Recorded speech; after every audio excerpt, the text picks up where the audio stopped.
It's still May 17th. It's the third video I've made today. Thank you for bearing with me here. One of the big defects I've noticed on CrownVics when you get them is headlights. A lot of the times, the passenger side headlight, the wire harness itself is going to be chopped to accommodate other electrical wiring, and your brights won't work. It's a simple rewiring fix. It's easy to do. If you don't know how to do it, if you don't mess with wiring, find somebody that does and knows what they're doing, because wiring can cause you all sorts of bullshit issues you don't want to deal with. Fortunately, I am proficient at wiring when it comes to vehicles. Not really intricate stuff, but like rewiring headlights, wiring fog lights. It's a lot of easy stuff that I know how to do. If you're going to put fog lights on your CrownVic, you're going to want to go with a ground side switch. Ground side switch is because a lot of the heat is dissipated in the ground, especially if you're going to use a plastic switch. If you want to go for a hot side switch, which I don't recommend, you're definitely going to want a switch that's not plastic. Now, LED lights are a godsend for fog lamps and whatnot. They tend to use a lot less power. It's going to be a lot less of a draw on an electrical system, so I recommend LED fog lamps. Another problem that you have, for some reason, and I don't know why this is, with the CrownVic headlights themselves, is typically, and I've seen this in enough of them to just call this a rule of thumb, your passenger side headlight assembly, your composite, is going to take on water. Well, there's two ways to fix this. One's to buy a new lamp.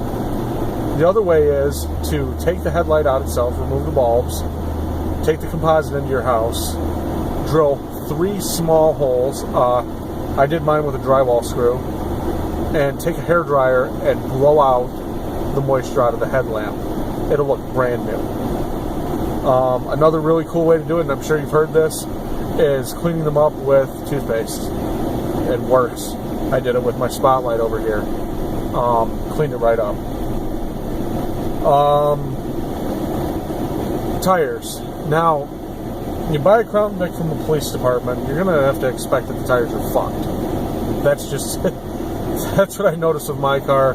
And now you're running between 250 and 300 horsepower out of a 327 axle. Typically with this here, you want good tires on it.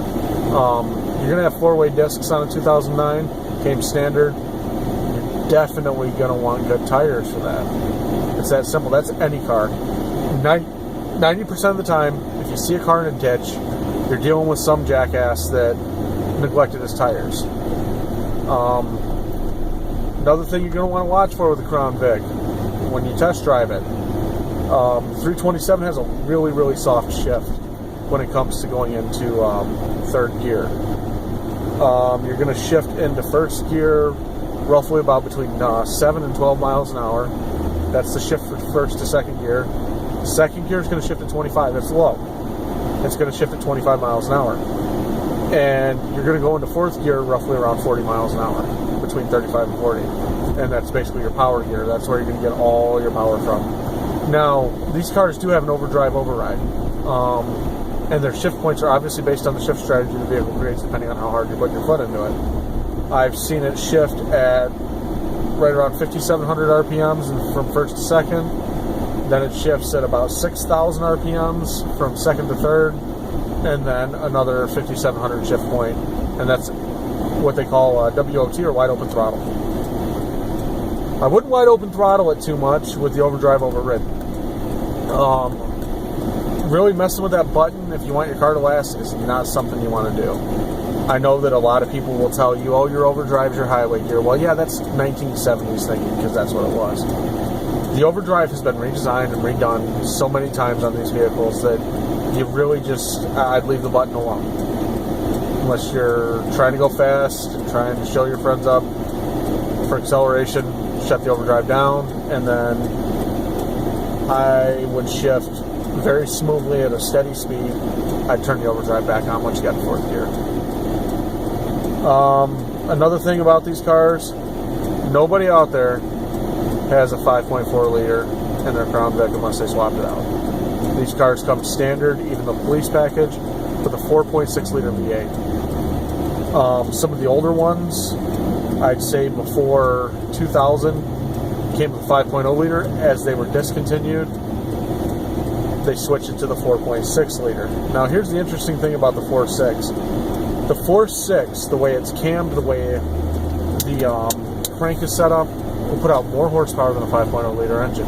And that is, of course, the last generation, not the current generation. Current generation 5.0 is an incredible engine if you can find one. GT500 is typically where you're going to find it. Some of the GTs have them, but they're an incredible engine. CrownVic is a good car if you're looking for something that's going to be smooth on a budget. Retired cruisers are always a risk. Do your research, run a Carfax on them. The biggest thing you're going to find on your Carfax, especially in Michigan and many other states, is you're going to find that it being a police vehicle is an issue on a Carfax report.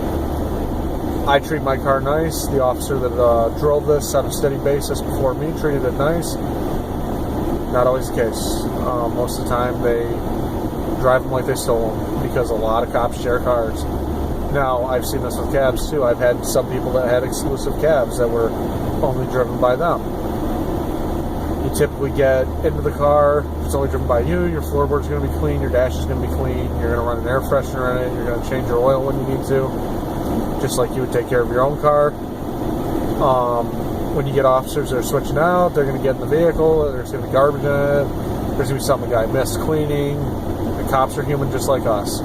They're going to typically not gas it up. You know, police departments have 2,000-mile oil change schedules, because if they go 2,000 miles, it won't get done until 3,000 miles. If they did it at 3,000 miles, it wouldn't get done at 4,000 miles. So they're serviced as often as possible. Now, the bigger police departments typically have a larger budget. So county police departments typically service these vehicles on regular intervals, factory intervals. You get the other police departments, like, say, your small cities, you got a couple cars, you can't really bank on that. I'm not talking bad about any police department as far as how they take care of their vehicles. It's just a little bit of common sense. I'm from Kalamazoo. It's a roughly big police department out there, Kalamazoo Department of Public Safety. Hi, guys. You get some of their vehicles that are serviced quite well. They have their own service shops that typically take care of them. And then you get some of them that sit in the motor pool. And that's where you get the cracked paint and the typical CrownVic primer showing through, because the sun's just baking them. I got lucky with this car. The outside of my car is a brown and sand color, which is typical for the county police departments in Indiana. And because it was painted, I got lucky. Typically, your paint's going to start to chip on your CrownVic if it's solid white within a couple years. The paint jobs are shit. But when you got a police department that's going through and repainting the car after they pick it up, you don't get a lot of problems. One thing you want to look for is dings and scratches as well. But we'll get into that with my next video. Thank you for putting up with me again. If you enjoyed what you saw, push the subscribe button. Go ahead and forward my video on to your friends. Share it on Facebook. I appreciate it. Have a great day.